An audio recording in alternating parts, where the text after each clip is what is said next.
Well, we just got a brand new product in yesterday, and this has been on my back order list for the longest time.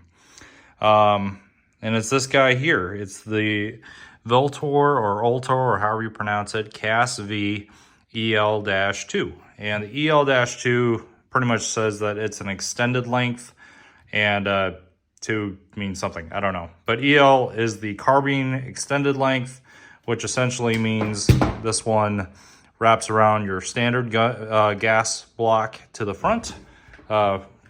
Should be the A-frame, but allows you to pretty much deck out your rifle however you want it. Now, if you grew up in the 2000s like I did, and if you either played airsoft or pretty much did anything gun related, you knew that back in the 2000s, big rail systems were the thing. It's not like nowadays where everything is free float and has a giant tube and everything's like 16 inches long and super crazy. And this was before the Costa grip and all the other cool tactical fads.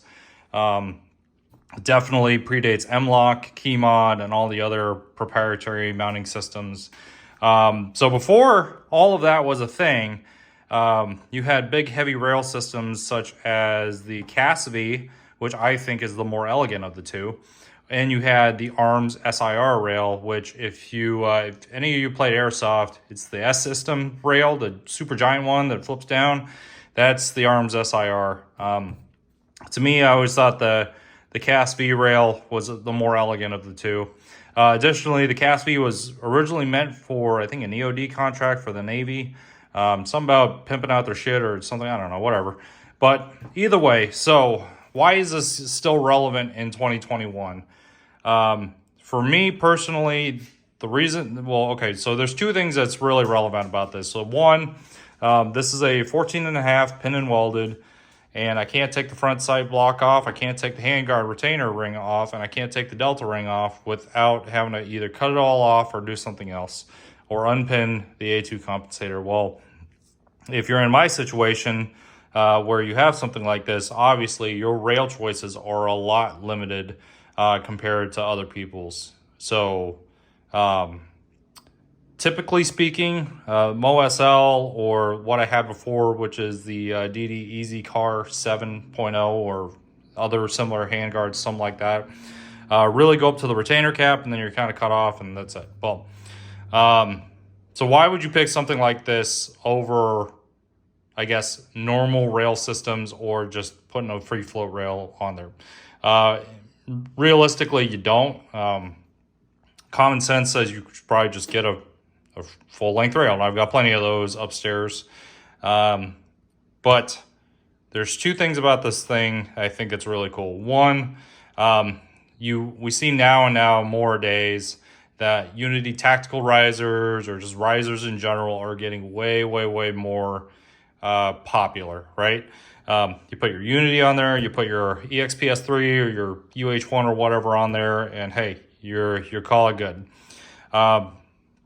With the CASV, essentially it's the handguard, and it indexes off your top rail that comes with your AR-15, kind of like how a POF does it. One of the POF rails back in the day where it was really large, kind of along the same ways, and it gives you one slot in the back for you to attach whatever cool rear sight you want. Matex won't work, as I found out, but anything that takes more or less one bolt to take and butts up against it, hey, you're good. But I digress.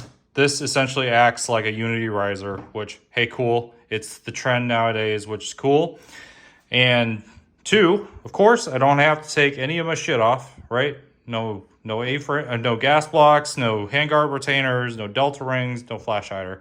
Everything you can leave on. The only thing I'd take off was front sling swivel that's under the gas block. But because this rail indexes off the top rail and off the kind of the toothy part, if you will, of the delta ring, your barrel is now free floated. So essentially you get a free floated barrel, no pressure on the gas, no pressure on anything but the rear of the delta ring, or the front of the delta ring, I guess, which is what normal rail systems or normal M-LOK rails would do anyways. And you get your Unity tactical riser, and if you were bougie enough to get an M203, you can drop the bottom rail here and put your M203 on there, and it's super, super cool. 4 M-LOK slots on all 7 sides of this rail system. Not a whole ton of use for the diagonals, as I've found out yet, but essentially you get 4 M-LOK rails on each side that you can do anything with. And yeah, so probably the only con I would have to say with this is if you're used to like super slim Geisley rails, or you know, anything just super slim, right? Super slim is kind of the way AR-15s are kind of going now. You can kind of see there that this rail is extremely girthy, very much so. Inside diameter for this rail is about 1/8 of 1.8 inches, so that's pretty wicked. But I guess if you shoot large strings of fire, you got a lot of, as you can see in there, you got a lot of space for cooling or whatever. I don't know. Either way, I think these are going for about $230, $240. I think I bought mine for $250 with tax. You can still use all your bayonets and do all your fun stuff. I guess, is this worth the money at the end of the day? One, that's subjective to you.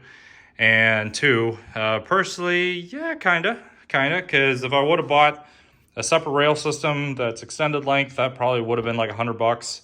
And then if I bought a Unity riser, that'd been another $80 to $90. So you kind of get all this free float rail, so you get a little bit more, hopefully a little bit more perceived accuracy out of your gun. No doubt that it will definitely increase your accuracy stat by plus 5%.